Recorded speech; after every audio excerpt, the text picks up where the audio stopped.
Hello अस्सलाम वालेकुम। मैंने ना एक वीडियो अपलोड की थी टिकटॉक पर। उस पे एक दिन में 1.5-2 लाख व्यूज़ आ गए थे।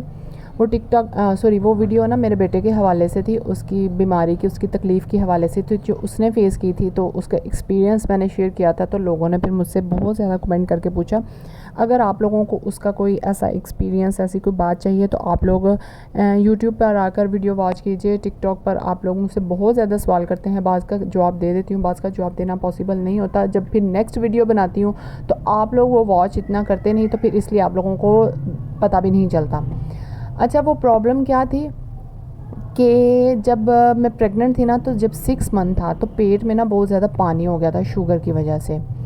तो डॉक्टर्स को उसका ट्रीटमेंट नहीं पता चला। डॉक्टर ने मेरा शुगर चेक नहीं करवाया, मेरा HbA1c नहीं चेक करवाया, ग्लूकोज़ नहीं चेक करवाया। और उस वक्त 2017 की बात है, और उस वक्त मुझे भी इतनी नॉलेज नहीं था, इतना इन्फॉर्मेशन नहीं थी। तो बस फिर मैंने इसी तरह चुप करके हम लोग चलते रहे इस तकलीफ़ को साथ लेकर, क्योंकि जब आपको पता है पेट में एक्स्ट्रा पानी हो जाए तो चलना कितना मुश्किल होता है। इवन मैं तो स्टिक पकड़कर चलती होती थी। तो फिर जब इस तरह ये सारा सिचुएशन फेस करना पड़ी, जब उसकी डिलीवरी हुई तो बहुत ज़्यादा मसला हुआ। उसका हार्ट प्रॉब्लम शुरू हो गया, डबल निमोनिया हो गया, जॉइंटिस था वो 21 पॉइंट तक पहुंच गया। 20 दिन वो इंक्यूबेटर में रहा, मरते मरते बचा। अल्लाह ने उसको नई ज़िंदगी दी। अल्लाह ने शायद उस रूह को दुनिया में लाना था, उसको नई ज़िंदगी देनी थी। इस वजह से सब मामलात तकलीफ़ के बाद थोड़े बहुत आसान होते चले गए। लेकिन जब ये बीमारी उस पर आई ना, तो उसके पट्टे कमज़ोर हो गए। वो बीमारी उस पर हमलावर हो गई। मेंटली तौर पर वो बिल्कुल ठीक था, लेकिन उसके पट्टों पर वो बीमारी हमला करके तो उस पर असरअंदाज हो गई। तो जिसकी वजह से वो अपनी एज के बच्चों से पीछे रह गया, कमज़ोर हो गया। तो वो अपनी फिर गर्दन भी नहीं खड़ी कर पाता था जब वो घर आया, क्योंकि जब 9 पाउंड का बच्चा आपके हाथ में 1 kg या 1.5 kg का है, तो आप खुद सोचें वो बच्चा कितना श्रिंक होकर कितना छोटा रह जाता है। और उसकी केयर करना, उसकी हिफाजत करना एक माँ के लिए कितना मुश्किल होता है। बहरहाल अल्लाह ने मुझे हिम्मत दी, मैंने किया सब कुछ। अल्लाह की हिम्मत के बग़ैर, तो अल्लाह की मदद के बग़ैर, हिम्मत के बग़ैर तो मैं कुछ नहीं कर सकती थी ना। तो फिर बस मैंने किया, उसकी दिन रात खिदमत की, उसको अच्छे से साफ़ किया, उसकी केयर की, उसको फ़ीड करवाया। मदर फ़ीड पर था उसको। वैसे अमूमन लोग 2 साल फ़ीड करवाते हैं, लेकिन मैंने उसको 3.5 साल फ़ीड करवाया। तो ये है कि फिर जब उस वो अच्छा बात बीच में मेन ये थी कि जब वो गर्दन खड़ी नहीं था ना करता, तो फिर ये ज़ाहिर है उसका हर काम लेट था। तो फिर मैं उसको डॉक्टर गुलज़ार के हॉस्पिटल लेके गई। ये गुजरांवाला का डॉक्टर है, गुलज़ार हॉस्पिटल, बहुत जाना पहचाना डॉक्टर है। डॉक्टर कासम वहाँ बैठते हैं, बच्चों का ये डॉक्टर है। बहुत अच्छा डॉक्टर है। इसने ट्रीटमेंट किया, इसने मेडिसिन दी, इसने सारी मेरी बात सुनी। उन्होंने मेरे बच्चे का ट्रीटमेंट किया, दवाई दी। 1 से 2 हफ्ते दवाई खिलाने की देर है, बच्चे ने थोड़ी थोड़ी गर्दन स्टेबल करना शुरू कर दी। मैं बहुत खुश हुई। मैं फिर डॉक्टर के पास लेकर गई। उसने कहा जो बच्चे ऐसे हो जाते हैं ना बीमारी से, तो उनको आपको कम से कम 3 से 5 साल मेडिसिन खिलानी पड़ती है, और आपको खिलानी चाहिए। अगर आप नहीं खिलाएंगे तो फिर इन बच्चों में और ज़्यादा कॉम्प्लिकेशन आती जाएंगी, और ये ज़्यादा पीछे होते चले जाएंगे। फिर मेरे हस्बैंड ने मेरा बहुत साथ दिया, मुझे समझाया। मैं बहुत ज़्यादा डिप्रेस हो जाती थी उसको देख देख कर। ज़ाहिर है आप एक नॉर्मल बच्चे को और एक इस तरह के बच्चे को संभालना बहुत मुश्किल होता है एक माँ के लिए। एक माँ का जो अपना लाइफस्टाइल, अपना रहन सहन होता है ना, वो ख़त्म हो जाता है ऐसे बच्चों के पीछे।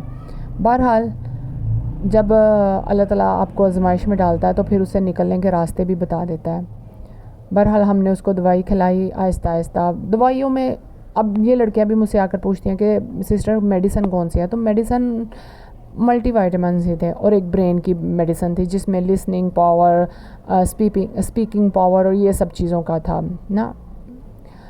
अच्छा, वो मल्टीविटामिन्स थे, विटामिन डी के थे, और मल्टीविटामिन्स के ड्रॉप्स थे, सिरप थे, और ये सब थी मेडिसिन। ज़्यादा कोई इतनी हाई फाई दवाइयाँ नहीं थी कि जिस तरह बड़ी कॉम्प्लिकेशन दवाइयाँ थी। कुछ लड़कियों ने मुझसे आकर ये भी पूछा दवाइयों के आप नाम बताएं, तो मैं एग्जैक्ट दवाइयों के नाम भूल चुकी हूँ, जो मुझे याद है वो आपको बता रही हूँ। मल्टीविटामिन्स और ब्रेन की दवाई थी बस एक, ठीक है, एक सिरप ब्रेन का था जो 1200 का ब्रेन का सिरप आता था। वो मैंने ये सब इनको सिरप 3 से 5 साल पिलाए थे। हाँ, मैं हर 3 महीने के बाद डॉक्टर के पास विज़िट करने जाती थी। ये नहीं था कि डॉक्टर ने मुझे एक दफ़ा दवाई लिख ली थी तो मैंने 5 साल ही पिलाई थी, नहीं, हर 2 से 3 महीने मेरा चक्कर लगता था स्पेशल, फिर जाके दवाई लिखवा के लाती थी और फिर शुरू करवाती थी। आप लोगों के साथ भी अगर किसी बच्चे के साथ ऐसा मसला हो तो आपने जस्ट खुद से नहीं ट्रीट करना, आपने किसी चाइल्ड स्पेशलिस्ट के पास या न्यूरो सर्जन या न्यूरो फिजिशियन के पास लेकर जाना है, उनसे दवाई लिखवा कर प्रॉपर कितनी देनी है ये सब करना है। मेरे मशवरे पर नहीं रहना। मैंने आप लोगों के साथ अपना एक्सपीरियंस शेयर किया ताकि अगर किसी के साथ ऐसा मसला है तो उसको उसका हल भी नज़र आ जाए, ठीक है। बहरहाल मैंने खिलाई, फिर आहिस्ता आहिस्ता वो 4 साढ़े 4 साल का हुआ जब उसने चलना स्टार्ट किया, 5 साल का होकर थोड़ा बहुत बोलना भी उसने शुरू किया, यानी कि उसके हर काम लेट होते रहे हैं। और अब वो माशाल्लाह 9 साल का है और अल्हम्दुलिल्लाह वो चलता भी है, स्कूल भी जाता है, कुरान पाक भी माशाल्लाह उसने अपना पहला सपारा भी ख़त्म कर लिया है। अच्छा, मेरे बेटे की वीडियो आप लोग देखते भी रहते हैं, उसको अक्सर वीडियो में मैं शेयर भी करती रहती हूँ। तो वैसे बाय फिज़िकली बस वो वीक है, पट्टे उसके कमज़ोर हैं, अदरवाइज़ वो सब कुछ सही एक्ट करता है, सही स्कूल से जाता है, सही पढ़ता है। 96% उसने ली है अपनी फ़र्स्ट क्लास में। आपको अगर मैं उसका रिज़ल्ट दिखाऊँगी तो आप खुद भी हैरान रह जाएंगे।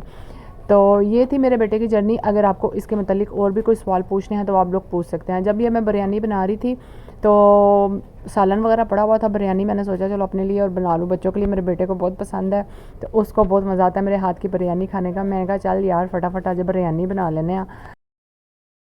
मैं कोई इतनी बिरयानी लवर नहीं हूँ, लेकिन मेरे बेटे को पसंद है जिसकी वजह से मुझे बनानी पड़ती है।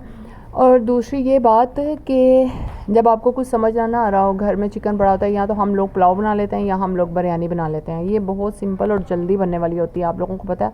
और हर किसी का तरीका अपना अपना होता है। यहाँ मेरा कोई चैनल जो है ना वो फूड चैनल नहीं है, मैं बस व्लॉगिंग करती हूँ और आप लोगों को मुफीद मशवरे देती हूँ ताकि आप लोगों के काम आए। जो मेरे एक्सपीरियंस है वो आप लोगों के लिए फ़ायदा दें और जिन्होंने मुझे फ़ायदा दिया है ताकि आप लोगों की भी सेहत अच्छी हो जाए। सेहत है तो सब कुछ है। हर वक्त अल्लाह से सिर्फ यही दुआ किया करें कि सेहत दे अल्लाह। ये बड़े कोई पैसा, ये कपड़ा, ये मेकअप, ये सब कुछ इधर रह जाना है। सेहत है तो आप लोग ज़िंदगी की खुशियाँ देख सकते हैं, सेहत है तो ये सब कुछ अच्छा लगता है। और जब तक सेहत नहीं होगी आपको ये सब कुछ भी अच्छा नहीं लगेगा। तो यहाँ जी हम बिरयानी खा रहे थे सॉरी, सलाद के साथ और रायते के साथ। जब तक सलाद और रायता ना हो बिरयानी का मज़ा भी नहीं होता। और आप लोगों को मेरा ब्लॉग कैसा लगा है प्लीज़ आप लोग कमेंट किया करें, मुझसे सवाल पूछा करें ताकि मैं आप लोगों को जवाब दूँ।